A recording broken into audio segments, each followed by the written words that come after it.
નમસ્કાર વિદ્યાર્થી મિત્રો, આજે આપણે વિલોપન પ્રક્રિયા વિશે અભ્યાસ કરીશું. આગળના પોર્શનમાં આપણે કેન્દ્રાનુરાગી વિસ્થાપન પ્રક્રિયાનો અભ્યાસ કરેલો. વિસ્થાપન પ્રક્રિયા કેને કહેવાય? તો એક સમૂહ દૂર થાય અને એની જગ્યાએ બીજો સમૂહ આવે તો એને વિસ્થાપન પ્રક્રિયા કહેવામાં આવે છે. જ્યારે વિલોપન પ્રક્રિયા એટલે માત્ર દૂર થવું, કોઈ અંદર ઉમેરાતો નથી કોઈ અણુ અથવા તો કોઈ પણ સમૂહ, માત્ર દૂર થવું, એ પ્રક્રિયાને આપણે વિલોપન પ્રક્રિયા કહીએ છીએ. તો વિલોપન પ્રક્રિયા સમજીએ એના પહેલાં આપણે આલ્ફા બીટા કાર્બન વિશે સમજીએ. તો CH3 CH2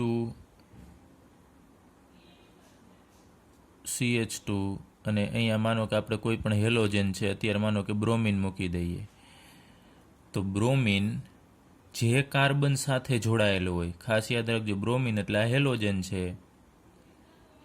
તો હેલોજન જે કાર્બન સાથે ડાયરેક્ટલી જોડાયેલો હોય સીધો જ, એ કાર્બનને આપણે આલ્ફા કાર્બન કહીએ છીએ. ફરીથી, હેલોજન જે કાર્બન સાથે જોડાયેલો હોય એ કાર્બનને આલ્ફા કાર્બન. પછી આલ્ફા કાર્બનની બાજુનો જે કાર્બન હશે એને આપણે બીટા કાર્બન કહીએ છીએ. પછી બીટાની પછીનો કાર્બન હોય તો એને આપણે ગેમા અથવા તો ગામા કાર્બન કહીએ છીએ. તો આ એક મહત્વનું છે, અગત્યનું છે, સમજો. હવે આ બીટા કાર્બન છે. બીટા કાર્બનની સાથે જોડાયેલો જે હાઇડ્રોજન છે ને એને આપણે બીટા હાઇડ્રોજન કહી શકાય. ફરીથી, બીટા કાર્બન સાથે જોડાયેલા હાઇડ્રોજનને આપણે બીટા હાઇડ્રોજન કહેશું. તો વિલોપન પ્રક્રિયા અહીંયા આપણે અભ્યાસ કરવાનો છે. એની અંદર આલ્ફા કાર્બન અને એની બાજુમાં બીટા કાર્બન હોય ને એની સાથે હાઇડ્રોજન હોય એવા કિસ્સાનો આપણે અહીંયા અભ્યાસ કરવાનો છે. તો અહીંયા આપણે એવો કોઈ હેલો આલ્કેન લઈએ બીટા હાઇડ્રોજન યુક્ત, એટલે કે બીટા હાઇડ્રોજન હોય એવું. આપણે જનરલ એક અહીંયા ઉદાહરણ લઈએ. ચલો, CH3, ત્યારબાદ અહીંયા CH2 અને અહીંયા કોઈ પણ એક આપણે હેલોજન મૂકીએ. તો અહીંયા હેલોજન આ કાર્બન સાથે જોડાયેલો છે તો એને આપણે આલ્ફા કાર્બન કહેશું. આલ્ફા કાર્બનની બાજુનો કાર્બન છે એને આપણે બીટા કાર્બન કહીએ છીએ. તો આ બીટા કાર્બન થશે. અને બીટા કાર્બન ઉપર રહેલા કોઈ પણ હાઇડ્રોજન, આ તમે 3 હાઇડ્રોજન છે બીટા કાર્બન ઉપર, એ ત્રણેય કાર્બન હાઇડ્રોજનને આપણે બીટા હાઇડ્રોજન કહેશું. તો આની પ્રક્રિયા આપણે પોટેશિયમ હાઇડ્રોક્સાઇડ સાથે કરવાની. KOH, potassium hydroxide. અને એ પોટેશિયમ હાઇડ્રોક્સાઇડને આપણે આલ્કોહોલની અંદર ઓગાળવાનું. એટલે આલ્કોહોલીય KOHનું દ્રાવણ કહી શકાય. આલ્કોહોલની અંદર KOHને ઓગાળી અને પછી આપણે એને ગરમ કરવાનું છે. તો પ્રક્રિયા પ્રોસેસ શું થશે એ આપણે જોઈએ. તો અહીંયાથી હેલોજન છે દૂર થવાનો છે X માઇનસ સ્વરૂપે. આ બંધના બંને ઇલેક્ટ્રોન છે એ હેલોજન લઈ લેશે, એટલે અહીંયાથી X માઇનસ છૂટો પડશે. અને પોટેશિયમ હાઇડ્રોક્સાઇડમાં અહીંયા K પ્લસ છે ને અહીંયા OH માઇનસ છે. તો આ OH માઇનસ અહીંયાથી K પ્લસ આ X માઇનસ સાથે જોડાય અને KX છૂટું પડશે. અહીંયા KX આપણને એક નિપજ આપશે. તો અહીંયા OH માઇનસ બાકી રહેશે. તો આ OH માઇનસ એટલે કેન્દ્રાનુરાગી પ્રક્રિયા કહી શકાય. એ OH માઇનસ છે એ આ બીટા કાર્બન ઉપરથી કોઈ પણ એક હાઇડ્રોજનને દૂર કરશે. જો આલ્ફા કાર્બનનો હાઇડ્રોજન મેળવશે નહીં, કારણ કે આલ્ફા કાર્બન ઉપરથી તો એક હેલોજન દૂર થાય છે, તો ત્યાં બીજો હાઇડ્રોજન દૂર થઈ શકે નહીં, બીજો સમૂહ અથવા પરમાણુ દૂર થઈ શકે નહીં. એની બાજુના કાર્બન ઉપરથી દૂર થશે. શા માટે ન થાય એ પણ હમણાં આપણે ચર્ચા કરીએ. તો OH છે, માનો કે આ H સાથે જોડાય છે, તો અહીંયાથી આ બંધના ઇલેક્ટ્રોન છે આ કાર્બન મેળવી લેતો હોય છે, એટલે અહીંયાથી H પ્લસ છૂટો પડતો હોય. આ H પ્લસ અને અહીંયાથી OH માઇનસ એ જોડાય અને આપણને H2O પાણી આપશે. તો અહીંયા બાકી શું રહેશે? તો અહીંયા એક કાર્બન, એની સાથે અહીંયા આ 2 હાઇડ્રોજન, ત્યારબાદ અહીંયા આ એક કાર્બન એની સાથે 2 હાઇડ્રોજન. એ હાઇડ્રોજનને હું અહીંયા નીચે દર્શાવી દઉં છું કેમ કે હેલોજન ત્યાંથી દૂર થઈ ગયો છે. તો બંને કાર્બન ઉપરથી એક એક વસ્તુ દૂર થઈ, અહીંયાથી હેલોજન ને અહીંયાથી હાઇડ્રોજન. તો બંને કાર્બનની એક સંયોજકતા ઘટે છે. તો આ બંને કાર્બનની વચ્ચે એક દ્વિબંધ આવશે. તો અહીંયા કાર્બન વચ્ચે દ્વિબંધ આવે છે તો આપણે એમ કહી શકાય આ આપણને આલ્કિન સંયોજન મળ્યું. તો આ પ્રક્રિયા છે એમાં હેલોજન દૂર થાય છે, સાથે સાથે કોણ દૂર થાય છે? તો બીટા કાર્બન ઉપરનો હાઇડ્રોજન દૂર થાય છે. એટલે આપણે કહી શકાય કે બીટા હાઇડ્રોજન દૂર થાય છે, એટલા માટે આ પ્રક્રિયાને બીટા વિલોપન પ્રક્રિયા કહેવામાં આવે છે, અથવા એને ડિહાઇડ્રોહેલોજનીકરણ પણ કહેવામાં આવે છે. ડી એટલે દૂર થવું, અને હાઇડ્રો એટલે હાઇડ્રોજનને, આમાં હેલોજનનો સમાવેશ થઈ ગયો છે, એટલે હાઇડ્રોજન એ દૂર થાય છે અને હેલોજન પણ દૂર થાય છે. તમે જુઓ છો અહીંયાથી એચ, અહીંયાથી એક્સ, એટલે HX દૂર થાય છે. એટલે હાઇડ્રોજન અને હેલોજન દૂર થવું એને ડિહાઇડ્રોહેલોજનીકરણ અથવા ઇંગ્લિશમાં ડિહાઇડ્રોહેલોજિનેશન કહેવામાં આવે છે. અને બીજું આને બીટા વિલોપન પ્રક્રિયા પણ કહેશું, કારણ કે બીટા કાર્બન ઉપરથી હાઇડ્રોજન છે દૂર થાય છે. ચલો હવે આપણે વાત કરી લઈએ કે હેલોજન અહીંયાથી દૂર થાય છે ને હાઇડ્રોજન જો અહીંયાથી દૂર થાય તો એક જ કાર્બનની બે સંયોજકતા ઘટશે. અહીંયા એક જ કાર્બનની તમે જુઓ છો બે સંયોજકતા ઘટે, તો હવે આ તમે દ્વિબંધ અહીંયા બનાવો તો શક્ય નથી, તો અહીંયા વધુ ઘટશે ને અહીંયા કોઈ એક સંયોજકતા ઘટે નહીં, તો તમે દ્વિબંધ મૂકી શકો નહીં. એટલે હંમેશા યાદ રાખવાનું, જ્યારે વિલોપન પ્રક્રિયા થતી હોય ત્યારે બાજુના કાર્બન ઉપરથી બે જુદા જુદા પરમાણુ અથવા સમૂહ છે દૂર થતા હોય. આપણા પાઠ્યપુસ્તકમાં જનરલ સમીકરણ અહીંયા આપેલું છે કે અહીંયા એચ, તો અહીંયા નક્કી થઈ ગયું કે આ CH3CH2X છે, પરંતુ આપણે જનરલ લખવું હોય તો અહીંયા આપણે એક જ એચ દર્શાવીએ, અને અહીંયા બે સંયોજકતા ખાલી છે, ત્યાં કોઈ પણ બીજા સમૂહ હોઈ શકે, અને અહીંયા આપણે એક હેલોજન એક્સ દર્શાવી દઈએ. હવે એની પ્રક્રિયા KOH સાથે કરવાની છે, પરંતુ એને આપણે આ OH માઇનસ જ દર્શાવેલો છે, ને ત્યાં આપણને આમ બી અને અહીંયા બે ઇલેક્ટ્રોન અને એના ઉપર રહેલો આ ઋણ વીજભાર આપણને દર્શાવેલો છે. એટલે બી તરીકે શું છે અહીંયા OH માઇનસ. હવે એની પ્રક્રિયા થશે, આને ગરમ કરવાનું હોય છે અહીંયા આલ્કોહોલનું દ્રાવણ, પરંતુ આ જનરલ પ્રક્રિયા છે એમાં કંઈ દર્શાવેલું નથી, પણ આલ્કોહોલની હાજરીમાં આ અહીંયા રહેલો પોટેશિયમ હાઇડ્રોક્સાઇડ એ પ્રક્રિયા આના ઉપર એટેક કરે.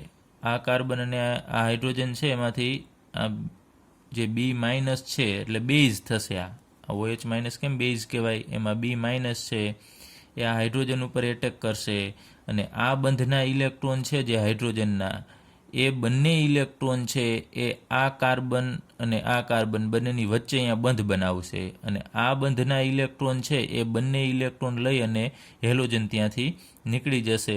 એટલે આપણે અહીંયા દર્શાવી દઈએ એક્સ માઇનસ અહીંયાથી દૂર થાય છે, એટલે આટલું અહીંયાથી દૂર થશે. પછી અહીંયાથી માત્ર હાઇડ્રોજન એકલો દૂર થાય છે ઇલેક્ટ્રોન લીધા વગર, તો અહીંયા H+ કહી શકાય આપણે, H+, અને અહીંયાથી બી એ બંને જોડાય અને BH બનાવશે, BH. પાછું અહીંયા વધશે શું, તો અહીંયા આપણે એમને દર્શાવી દઈએ આ કાર્બન, આ બીજો કાર્બન અહીંયા એક બંધ હતો જ, અને આ બંધ જે કાર્બન અને હાઇડ્રોજન વચ્ચેનો છે એ બંધના બંને ઇલેક્ટ્રોન અહીંયા ટ્રાન્સફર થશે અને અહીંયા નવો બંધ બનાવશે. આ બે બંધ છે આપણે એમને રાખીએ છીએ. ચલો, એટલે આપણને અહીંયા આલ્કિન સંયોજન મળશે, અને એમાં આપણને કીધું છે અહીંયા બી માઇનસ છે બેઝ દર્શાવે છે, અને આ એક્સ શું છે તો એ અવશિષ્ટ સમૂહ છે, એટલે કે દૂર થનાર સમૂહ છે. તો આ જનરલ પ્રક્રિયા છે. આપણે અહીંયા એક્સ માઇનસ દર્શાવ્યું છે, જ્યારે અહીંયા KX, હકીકતમાં KX છૂટું પડતું હોય છે, પણ આ શોર્ટ પ્રક્રિયા છે એટલે આપણે અહીંયા K કાંઈ દર્શાવેલો નથી, એટલે અહીંયા એક્સ માઇનસ, અને અહીંયા H2O છે એ અહીંયા BH દર્શાવે છે. અહીંયા બીની જગ્યાએ આપણે OHની જગ્યાએ અહીંયા બી લીધેલું છે, આટલું યાદ રાખજો. ને આ પ્રક્રિયાનો મેઇન કોન્સેપ્ટ એ છે કે બીટા કાર્બન ઉપરથી, અહીંયા પણ જુઓ છો આલ્ફા અને બીટા કાર્બન ઉપરનો હાઇડ્રોજન દૂર થતો હોવાથી વિલોપન પ્રક્રિયા. અને બીજું એક અવલોકન કરજો, આ જે શરૂઆતનો અણુ હતો એમાં કાંઈ ઉમેરાતું નથી, એમાંથી દૂર જ થાય છે. તમે જુઓ છો આ બેની કમ્પેરિઝન કરશો તો અહીંયાથી એક H દૂર થયો અને આમાંથી એક X દૂર થાય છે, તો માત્ર દૂર થવાની ઘટનાને વિલોપન પ્રક્રિયા કહેશું. અને વિલોપન પ્રક્રિયા થતી હોય ત્યારે કાર્બન વચ્ચે દ્વિબંધ છે દાખલ થશે. ચલો, ત્યારબાદ આપણે લઈએ કે જ્યારે એક કરતાં વધુ બીટા હાઇડ્રોજન પરમાણુ હોય ત્યારે, એટલે જુદા જુદા બે બીટા કાર્બન હોય અને એના ઉપર બે અલગ અલગ બીટા હાઇડ્રોજન હોય ત્યારે, તો એનું આપણે એક ઉદાહરણ લીધું છે 2-bromo-pentane. એમાં બ્રોમિન જે કાર્બન ઉપર જોડાયેલો હોય, હેલોજન અથવા કોઈ પણ હેલોજન જે કાર્બન ઉપર જોડાયેલો હોય એને આપણે આલ્ફા કાર્બન કહીએ છીએ, અને આલ્ફા કાર્બનની બાજુનો કાર્બન હોય એને આપણે બીટા કહીએ છીએ, બીટા કાર્બન. તો આ આલ્ફાની આ બાજુએ રહેલો કાર્બન એ બીટા થશે, તો આ પણ એની બાજુનો જ કાર્બન કહેવાય, તો એ પણ બીટા કાર્બન જ થશે. તો અહીંયા તમે જુઓ છો અહીંયા બે જુદા જુદા બીટા કાર્બન છે અને એના ઉપર રહેલા હાઇડ્રોજન છે એને આપણે બીટા હાઇડ્રોજન કહેશું. તો અહીંયા આગળનું ઉદાહરણ આપણે લીધું એમાં માત્ર એક જ બીટા કાર્બન હતો, પણ જ્યારે આવા બે બીટા કાર્બન હોય ત્યારે એવી આપણને કઈ નિપજ મળે એની બે શક્યતા થશે. તો સૌ પ્રથમ આપણે લઈએ કે આની પ્રક્રિયા આપણે OH માઇનસ એટલે હવે તમને ખ્યાલ હોવો જોઈએ KOH લેવાનો છે, અને બીજું આપણે આલ્કોહોલીય દ્રાવણ એનું લેવાનું છે. આલ્કોહોલ લઈ અને આપણે એને ગરમ કરવાનું થશે, ત્યારે આપણને કઈ નિપજ મળે છે એના વિશે આપણે અભ્યાસ કરીએ. હવે અહીંયાથી તો બ્રોમિન દૂર થવાનો છે, ફાઇનલ છે. તો અત્યારે આપણે આ જે બીટા કાર્બન છે એના ઉપરનો એક આ હાઇડ્રોજન છે ને એ આપણે દૂર કરવો છે અહીંયાથી. એટલે અહીંયાથી OH માઇનસ અને અહીંયાથી એક H એટલે H2O દૂર થશે અને એક બ્રોમિન દૂર થવાનો છે. એટલે અહીંયાથી દૂર કરો એક હાઇડ્રોજનને તો આપણે નિપજ આવી મળશે CH3 CH2 અને અહીંયા CH2 હતા ત્યાં CH થશે. પછી આપણે એમને અત્યારે સિંગલ બોન્ડ જ રાખીએ, અહીંયા CH અને આ ત્રણેય હાઇડ્રોજનને આપણે ભેગા કરી દઈએ CH3. તો અહીંયાથી બ્રોમિન દૂર થશે, આપણે દર્શાવેલું નથી અહીંયા Br માઇનસ, ચાલો લખવું હોય તો અહીંયા લખી શકાય પ્લસ Br માઇનસ, એ છૂટો પડે છે, અને પ્લસ અહીંયાથી આ એક H અને અહીંયાથી OH માઇનસ એટલે H2O છે એ છૂટો પડશે. તો આ બંને કાર્બન ઉપરથી એક એક વસ્તુ દૂર થશે એટલે બંનેની સંયોજકતા ઘટે છે, એટલે આપણે અહીંયા વચ્ચે એક દ્વિબંધ મૂકવો પડશે. તો અહીંયા દ્વિબંધ બને છે. તો આ સંયોજનનું નામ શું થશે? તો એના માટે અહીંયા નંબર આપવા પડશે 1 2 3 4 અને 5. 5 કાર્બન છે ને દ્વિબંધ છે એટલે માત્ર આપણે પેન્ટ લખવું પડશે, પેન્ટ, અને બીજા ઉપર દ્વિબંધ છે એટલે પેન્ટ 2 ઇન. એટલે જો આ હાઇડ્રોજન ઉપરથી આ કાર્બન ઉપરથી આ હાઇડ્રોજન દૂર થાય તો આપણને પેન્ટ 2 ઇન નિપજ મળે છે. એ જ રીતે હવે આપણે આ બાજુનો જે બીટા કાર્બન છે એના ઉપરનો હાઇડ્રોજન આપણે દૂર કરીએ અને લેવાનું થશે તમારે OH માઇનસ, એટલે OH માઇનસ એટલે KOH લેવાનો થાય છે. આલ્કોહોલ લેવું પડે એટલે આલ્કોહોલની અંદર પોટેશિયમ હાઇડ્રોક્સાઇડને ઓગાળી અને ગરમ કરશો તો આપણે નિપજ હવે કઈ મળે છે? અહીંયા Br માઇનસ છે એ દૂર થવાનું છે, એટલે અહીંયા CH3 અહીંયા CH2 અહીંયાથી દૂર નથી થતો. હવે આપણે શક્યતા લઈએ છીએ, બે પ્રકારની શક્યતા થાય છે, CH2 ત્યારબાદ અહીંયા CH અને અહીંયાથી બ્રોમિન નીકળી જશે, અને અહીંયા CH3 છે એમાં આપણે અલગ દર્શાવેલો છે હાઇડ્રોજનને, આ હાઇડ્રોજનને દૂર કરી નાખીએ એટલે અહીંયા સિંગલ બોન્ડ CH2 મળશે. તો આ બંને કાર્બનની સંયોજકતા ઘટશે તો ત્યાં વચ્ચે દ્વિબંધ એક આવશે, અને બીજું છૂટું આની જેમ પડશે જ Br માઇનસ અને H2O એ આપણે દર્શાવતા નથી. તો આનું નામ 1 2 3 4 અને 5, 5 કાર્બન એટલે પેન્ટ, અને પહેલા નંબરના કાર્બન ઉપર દ્વિબંધ એટલે પેન્ટ 1 ઇન થશે. તો જ્યારે એક કરતાં વધુ બીટા હાઇડ્રોજન આવેલા હોય ત્યારે આ બીટા વિલોપન પ્રક્રિયામાં આપણને બે પ્રકારની નિપજ મળે છે. તો એક નિપજ છે એ વધુ મળતી હશે અને એક નિપજ ઓછી મળતી હશે. તો જે નિપજ વધુ મળે એને આપણે મુખ્ય નિપજ કહેશું, જે નિપજ ઓછી મળે એને આપણે ગૌણ નિપજ કહીએ છીએ. તો પ્રાયોગિક રીતે વૈજ્ઞાનિકોએ જોયું તો ખ્યાલ આવ્યો કે 100%માંથી આ 81% પેન્ટ 2 ઇન છે 81% નિપજ આપણને મળે છે, અને આ 19% નિપજ મળે છે. તો આના ઉપરથી એક રશિયન વૈજ્ઞાનિક છે જેટસેવ, એ વૈજ્ઞાનિકે એક તારણ કાઢ્યું કે કઈ નિપજ છે વધુ મળે.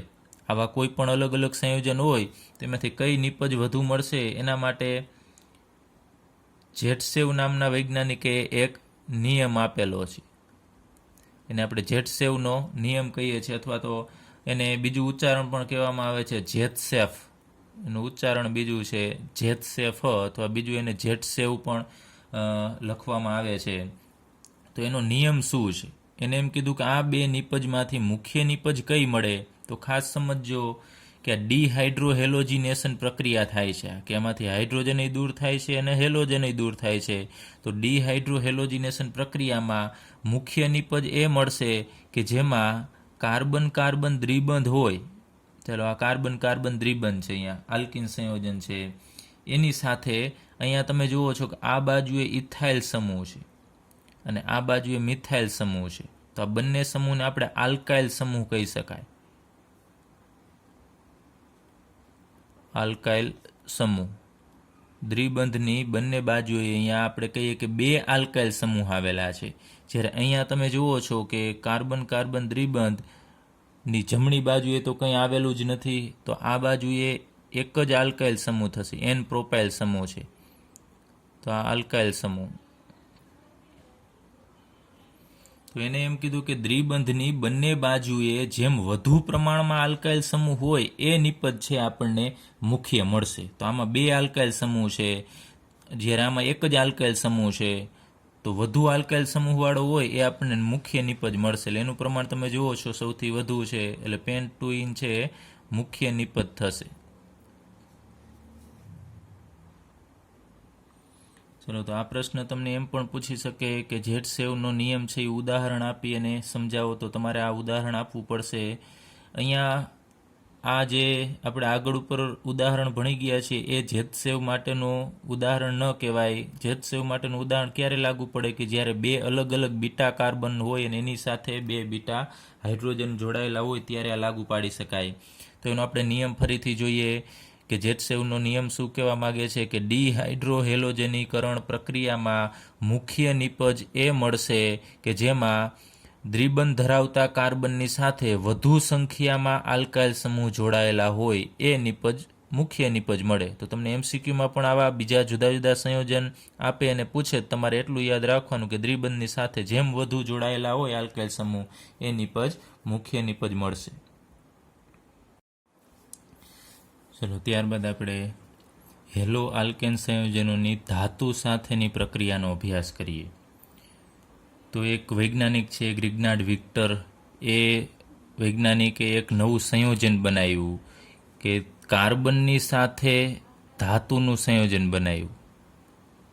કાર્બન અને ધાતુ વચ્ચે બંધ આવેલું હોય એવું સંયોજન બનાવ્યું અને એ સંયોજનને આપણે કાર્બ ધાત્વિક સંયોજન કહેશું.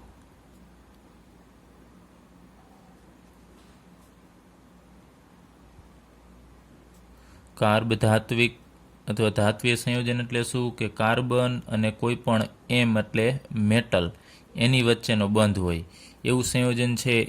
એનો વિશાળ સમૂહ છે ગ્રિગ્નાર્ડ નામના વૈજ્ઞાનિકે આપેલો છે. હવે આપણે એ કઈ રીતે બનાવવામાં આવે છે એ સંયોજન, એના વિશે વાત કરીએ તો આપણે મેઇન ટોપિક એ છે કે હેલો આલ્કેન સંયોજનની ધાતુ સાથેની પ્રક્રિયા. તો અહીં આપણે હેલો આલ્કેન લઈએ, સૌ પ્રથમ CH3 CH2Br, એટલે આનું નામ થશે બ્રોમો, અને અહીંયા ઇથેન એટલે બ્રોમો ઇથેન જે હેલો આલ્કેન છે એની પ્રક્રિયા ગ્રિગ્નાર્ડ નામના વૈજ્ઞાનિકે મેગ્નેશિયમ સાથે કરેલી. મેગ્નેશિયમ છે એ તમને ખબર છે ધાતુ છે, અને એની પ્રક્રિયા શુષ્ક ઇથરમાં કરવામાં આવી. ઇથર છે દ્રાવક તરીકે અહીંયા ઉપયોગમાં લેવામાં આવે છે, અને શુષ્ક એટલે કે એની અંદર પાણીનું પ્રમાણ હશે નહીં, પાણી રહિત ઇથર લેવાનો છે. તો જ્યારે બ્રોમો ઇથેન અથવા તો હેલો આલ્કેનની પ્રક્રિયા આપણે મેગ્નેશિયમ ધાતુ સાથે શુષ્ક ઇથરની અંદર કરવામાં આવે છે ત્યારે શું થાય છે કે આ કાર્બન અને બ્રોમિન એની વચ્ચે મેગ્નેશિયમ છે દાખલ થઈ જાય છે. એટલે કે આ બંધ તૂટી જશે, સી અને બીઆર વચ્ચેનો બંધ તૂટી જશે અને કાર્બન છે એ કેની સાથે જોડાઈ જાય છે? મેગ્નેશિયમ સાથે. એટલે CH3 CH2 અને એની સાથે મેગ્નેશિયમ જોડાઈ જશે, આ બંધ તૂટી જાય છે અને Br માઇનસ છે છૂટો પડી જશે અને એ પાછો ફરીથી અહીંયા મેગ્નેશિયમ સાથે જોડાઈ જશે.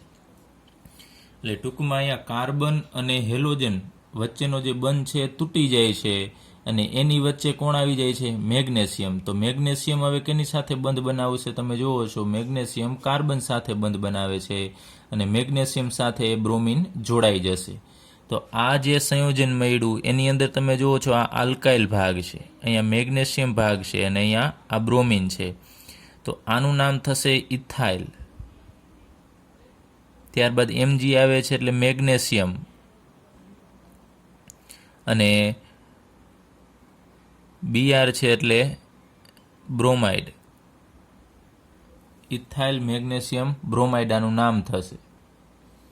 તો હવે શરૂઆતમાં તો અહીંયા આપણે બ્રોમો ઇથેન લીધેલો છે, તો તમે અહીંયા કોઈ પણ હેલો આલ્કેન છે તમે લઈ શકો છો. તો એ મુજબ અહીંયા તમને ઘણા બધા આવા સંયોજન છે મળશે. તો આપણે જનરલ એક કોઈ પણ હેલો આલ્કેન લઈ લઈએ. માનો કે આપણે RX લઈએ અહીંયા, એટલે અહીંયા આરની જગ્યાએ અહીંયા આપણે ઇથાઇલની જગ્યાએ અહીંયા R લીધેલું છે અને BRની જગ્યાએ X, એટલે હેલો આલ્કેન થશે.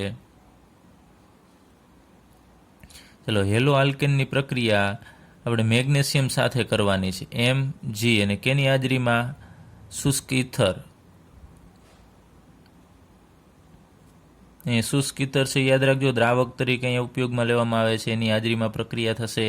તો આ બંને વચ્ચે પ્રક્રિયા થયેલ, તમને ખ્યાલ છે આ બંધ તૂટવાનો છે R અને X વચ્ચેનો, એની જગ્યાએ આરની સાથે કોણ જોડાઈ જવાનું છે? મેગ્નેશિયમ જોડાઈ જવાનો છે, R સાથે Mg, અને ફરીથી અહીંયાથી X માઇનસ છૂટો પડતો હોય એ ફરીથી મેગ્નેશિયમ સાથે, આ X છે એ મેગ્નેશિયમ સાથે જોડાઈ જશે. તો આપણને એક સંયોજન મળ્યું RMgX. એમાં R ભાગ એટલે આલ્કાઇલ થશે, ઉપર લખ્યું એ મુજબ જ આલ્કાઇલ, પછી Mg એટલે મેગ્નેશિયમ, અને X એટલે અહીંયા હેલોજન હશે, એને આપણે હેલાઇડ કહેશું. તો આ આલ્કાઇલ મેગ્નેશિયમ હેલાઇડ નામનું સંયોજન મળ્યું, એ ખૂબ જ અગત્યનું સંયોજન છે, અને એ સંયોજનને ગ્રિગ્નાર્ડ પ્રક્રિયક કહેવામાં આવે છે. યાદ રાખજો, ગ્રિગ્નાર્ડ પ્રક્રિયકનું ફોર્મ્યુલા શું છે? RMgX. તો ખૂબ જ અગત્યનું સંયોજન છે. આની મદદથી આપણે બીજા ઘણા બધા સંયોજન છે બનાવી શકાય છે. તો અહીંયા આરની જગ્યાએ શું હોઈ શકે? તો આવો આલ્કાઇલ ભાગ હોઈ શકે, અથવા એરાઇલ, ફિનાઇલ જેવું રિંગ પણ અહીંયા તમે લઈ શકો છો. પરંતુ એનો અભ્યાસ આપણે આગળ ઉપર કરીશું, કારણ કે અહીંયા માત્ર આપણે હેલો આલ્કેનની જ પ્રક્રિયાનો અભ્યાસ કરીએ છીએ. એટલે આરની જગ્યાએ હેલો આલ્કેન અથવા હેલો એરિન હોય, અને અહીંયા હેલોજન જેવા કે ક્લોરિન, બ્રોમિન, આયોડિન અહીંયા હોઈ શકે. તો આ સંયોજન ખાસ યાદ રાખજો, એને ગ્રિગ્નાર્ડ પ્રક્રિયક કહેવામાં આવે છે. ગ્રિગ્નાર્ડ પ્રક્રિયકનું કોમન નામ, સામાન્ય નામ આલ્કાઇલ મેગ્નેશિયમ હેલાઇડ થશે. તો આ સંયોજનની અંદર અહીંયા કાર્બન ગણાય, એ મેગ્નેશિયમ સાથે બંધ બનાવે છે. અહીંયા C અને Mg એટલે કાર્બન ધાતુ સાથે બંધ બનાવે છે. જુઓ છો તો અહીંયા CM, M એટલે મેટલ, મેટલ એટલે ધાતુ. એટલા માટે આ જે સંયોજન આપણને મળે છે આ બાજુના, એ બધાને આપણે કાર્બ ધાત્વીય સંયોજન કહેશું. ચલો, હવે આપણે RMgX વિશે આપણે થોડી વિગતવાર ચર્ચા કરીએ. આલ્કાઇલ મેગ્નેશિયમ હેલાઇડ, એમાં અહીંયા R એટલે શું હશે? અહીંયા કાર્બન હશે. ટૂંકમાં મેગ્નેશિયમ સાથે R ભાગ એટલે R ભાગમાં કાર્બન જોડાયેલો હશે. તો કાર્બન અને મેગ્નેશિયમ અહીંયા જોડાયેલા હોય. તો તમને ખ્યાલ જ હશે કે કાર્બનની વિદ્યુત ઋણતાનો ક્રમ કાર્બન ગ્રેટર ધેન મેગ્નેશિયમ થશે. એટલે કે મેગ્નેશિયમ કરતાં કાર્બનની વિદ્યુત ઋણતા વધારે હોય છે. અને અહીંયા R અને Mg વચ્ચેનો જે બંધ છે ને, એ યાદ રાખજો, એ સહસંયોજક બંધ છે. R અને Mg એટલે કે કાર્બન અને મેગ્નેશિયમ વચ્ચેનો બંધ છે, સહસંયોજક હોય છે. સહસંયોજક બંધમાંના ઇલેક્ટ્રોન કોઈ એક પરમાણુ ખેંચી શકતો હોય છે. એ કેના આધારે કહી શકાય? વિદ્યુત ઋણતાના. તો કાર્બનની વિદ્યુત ઋણતા મેગ્નેશિયમ કરતાં વધારે છે. તો આ બંધના ઇલેક્ટ્રોન છે એ કેના તરફ ખેંચાયેલા હશે? R તરફ ખેંચાયેલા હશે. તો R ઉપર આંશિક ઋણ વીજભાર આવશે, અને મેગ્નેશિયમ ઉપર આંશિક ધન વીજભાર આવે છે. પછી એ જ રીતે અહીંયા Mg અને X, એમાં હેલોજનની વિદ્યુત ઋણતા તમને ખ્યાલ હોય વધારે છે, એટલે હેલોજન ઉપર પણ આંશિક ઋણ વીજભાર આવશે, અને મેગ્નેશિયમ ઉપર ડબલ ધન વીજભાર આવે. કે આ બાજુ ઋણ છે એના લીધે પણ ધન વીજભાર, અને આ બાજુ ઋણ એના લીધે પણ ધન વીજભાર, પરંતુ આપણે દર્શાવતા નથી. અહીંયા જનરલ આપણે મેગ્નેશિયમ ઉપર ધન વીજભાર આવે છે એ દર્શાવેલો છે. તો અહીંયા રહેલો જે સહસંયોજક બંધ છે એ ધ્રુવીય બનશે.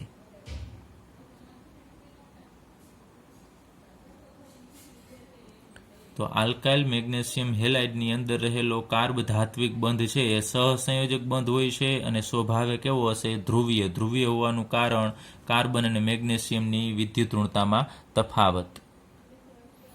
ચલો, મેગ્નેશિયમ અને હેલોજન વચ્ચેનો જે બંધ હશે એ મુખ્યત્વે આયોનિક સ્વભાવ ધરાવે છે. મહદ અંશે આયોનિક હોય છે, એટલે કે આયનીય સ્વભાવ અથવા આયોનિક બંધ હોય છે. તો આનું બંધારણ છે ખાસ યાદ રાખજો, આલ્કાઇલ મેગ્નેશિયમ હેલાઇડમાં એક સહસંયોજક બંધ હોય છે અને મેગ્નેશિયમ અને હેલોજન વચ્ચેનો બંધ છે આયોનિક સ્વભાવનો હશે. ચલો ત્યારબાદ વાત કરીએ આપણે આ ગ્રિગ્નાર્ડ પ્રક્રિયક. અહીંયા જે આપણે અભ્યાસ કર્યો એ અતિ પ્રતિક્રિયાત્મક સંયોજન છે, ખૂબ જ ઝડપથી પ્રક્રિયા કરશે અને તે પ્રોટોનના કોઈ પણ સ્ત્રોત સાથે પ્રક્રિયા કરી અને હાઇડ્રોકાર્બન આપે છે. એટલે કે જો કોઈ સંયોજન સામે એવું હશે કે એની પાસે પ્રોટોન એટલે કે હાઇડ્રોજન હોય તો એની સાથે ઝડપથી પ્રક્રિયા કરી અને આપણને ફાઇનલ નિપજ તરીકે હાઇડ્રોકાર્બન એટલે કે મિથેન, ઇથેન, પ્રોપેન, બ્યુટેન આવા સંયોજન છે આપી શકે. તો એને આપણે એક્ઝામ્પલ લઈએ પાણી, આલ્કોહોલ એટલે ROH, એમાઇન સંયોજન, RNH2 પ્રાથમિક, દ્વિતીયક. આવા સંયોજનો છે એ પૂરતા એસિડિક સંયોજનો છે. એ જો પૂરતા એસિડિક સંયોજનો હોય તો એની સાથે આ ગ્રિગ્નાર્ડ પ્રક્રિયક છે પ્રક્રિયા કરી અને ઝડપથી આપણને હાઇડ્રોકાર્બન છે આપે છે. તો આપણે એનું એક ઉદાહરણ લઈએ. અહીંયા ગ્રિગ્નાર્ડ પ્રક્રિયક RMgX, એની પ્રક્રિયા અહીંયા આપણે પાણી સાથે લઈએ H2O. હવે H2O હું અત્યારે આમ દર્શાવું છું HOH, એટલે તમને ખ્યાલ આવે કે પાણીની અંદર એક H પ્લસ હશે અને બીજો OH માઇનસ. એ આંશિક રીતે હોય છે, આ બંધ ધ્રુવીય હોય છે, આપણે અભ્યાસ કરી ગયા છીએ. RMgX એટલે આ ગ્રિગ્નાર્ડ પ્રક્રિયક અને એની પ્રક્રિયા આપણે પાણી સાથે કરીએ છીએ તો શું થશે? તો અહીંયાથી આ બંધ છે તૂટવાનો છે. R અને Mg વચ્ચેનો બંધ જે ધ્રુવીય છે આના ઉપર આંશિક ઋણ વીજભાર હોય છે અને આના મેગ્નેશિયમ ઉપર આંશિક ધન વીજભાર હશે. તો પાણીમાં પણ હાઇડ્રોજન ઉપર પ્લસ છે અને OH માઇનસ હશે. તો તમને ખ્યાલ આવી જાય કે કોણ કેની સાથે જોડાશે. તો પાણીનો H પ્લસ છે એ આ R ભાગ સાથે જોડાશે કારણ કે એના ઉપર ઋણ વીજભાર આવે છે. તો આ H છે એ આની સાથે જોડાશે એટલે R સાથે H જોડાઈ જશે. ત્યારબાદ બીજું તમે જોશો અહીંયા તો Mg ઉપર પ્લસ વીજભાર છે અને અહીંયા OH, તો Mg અને X એની સાથે OH જોડાઈ જશે એટલે MgOH X આવું સંયોજન મળશે. તો અહીંયા આરની સાથે એક હાઇડ્રોજન જોડાઈ ગયો છે એટલે આ સંયોજન છે હાઇડ્રોકાર્બન મળશે આપણને.